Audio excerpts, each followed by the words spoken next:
It's 6 a.m. on the East Coast. It's Monday, December 30th, and this is Fox and Friends. Tributes pouring in overnight after the death of Jimmy Carter. How the longest-lived president is being remembered for his century of service and humanity. Plus, happening today, NYPD to hold its New Year's Eve security press conference. This as 2024 brought officers a record number of injuries, while some are blaming the migrant crisis. And there's this, the H-1B debate. The visa taking the internet by storm in recent days, leaving some Democrats giddy over GOP infighting. But isn't some infighting how politics ought to work? We'll talk about that. Fox and Friends starts right now.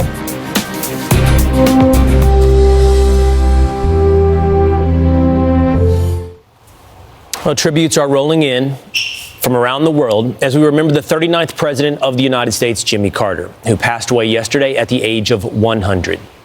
Carter was known for his humanitarian work, winning a Nobel Prize on his way to becoming the longest-living commander-in-chief in our country's history. Steve Harrigan is at the Carter Center in Atlanta, and he joins us now. Good morning, Steve.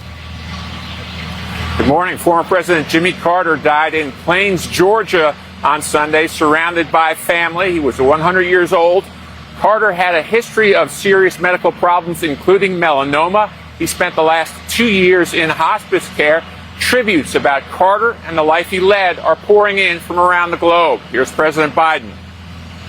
Some look at Jimmy Carter and see a man of a bygone era. With honesty and character, faith and humility, it mattered. But I don't believe it's a bygone era. I see a man not only of our times, but for all times. Someone who embodied the most fundamental human values we can never let slip away. Although sometimes it seems like it is. Or we may never see his like again. We'd all do well to try to be a little more like Jimmy Carter. President-elect Trump said that President Carter did all his best for the American people and that the nation owes him an enormous debt of gratitude for his service. Former President Obama said Carter taught all of us what it means to live a life of grace. And former President Bush said Carter's work for Habitat for Humanity will continue to inspire generations of Americans. Right now, we're going to see 8 days of memorial services beginning in Plains, then here at the Carter Center in Atlanta, followed by a state funeral in Washington, and then burial in Plains, Georgia. January 9th will be a day of mourning. Guys, back to you. All right, thank you, Steve. Cover of the New York Post this morning shows Jimmy Carter. It is stunning, a full century, 1924 to 2004.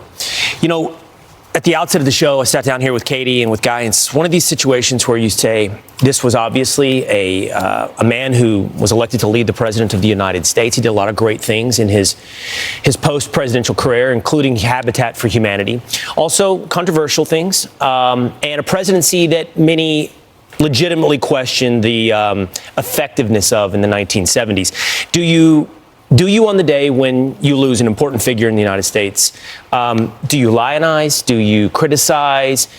It's a little bit of a tough decision. Katie, you were saying to me, in the case of a public figure, I think it's the job of everyone to tell the full record. Yes, the full record. Obviously, be respectful, but there's a reason why Jimmy Carter was a one-term president. There's a reason why President Joe Biden's term was compared to Jimmy Carter with issues of inflation and the economy and foreign policy, the Iranian hostage crisis, of course.